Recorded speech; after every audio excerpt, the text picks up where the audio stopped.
Friends, Shivaji ఫ్యాన్స్కి పల్లె ప్రశాంత్ ఫ్యాన్స్కి నేను ఒకటి చెప్పాలనుకుంటున్నాను. ఇప్పుడు శివాజీ గెలిచినా ప్రశాంత్ గెలిచినా మేమందరం హ్యాపీగా ఫీల్ అవుతాం.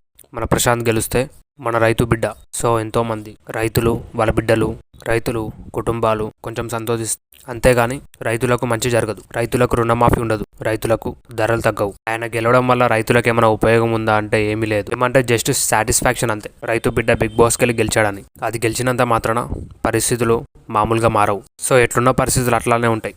ఏదైనా మార్పు రావాలి అంటే మన శివాజీ గారు ఒక పొలిటీషియన్, ఒక యాక్టరు, ఆయన ఆల్రౌండరు. ఆయనను గెలిపిస్తే ప్రజల్లోకి వచ్చి పార్టీ తరపున ఎంతో మందికి సాయం చేస్తాడు. శివాజీ నమ్ముకొని ప్రశాంత్ యావర్ సర్వే అవుతున్నాడు. ఇన్ని రోజులు ప్రశాంత్ని 4 వీక్స్ నుంచి తొక్కేశారు. తెలుగు రాని యావర్ సర్వే అవుతున్నాడు అంటే కారణం శివాజీ ప్రోత్సాహం, శివాజీ సపోర్టే. కాబట్టి మీరు తెలుసుకోండి. దయచేసి మీరు శివాజీ గారిని గెలిపించండి. శివాజీ గారిని ఎందుకు గెలిపించాలని మీకు ఇంకా ప్రశ్న ఉంటే ఒకసారి మీరు నా యూట్యూబ్ ఛానల్లోకి వెళ్ళి చూడండి. నేను ఎన్నో వీడియోస్ శివాజీ గారి గురించి చేశాను. తెలుసుకోండి. మనసున్న మహారాజు, ఆయన గురించి ఎంత చెప్పినా తక్కువే. బిగ్ బాస్లో విన్ అవ్వాలి.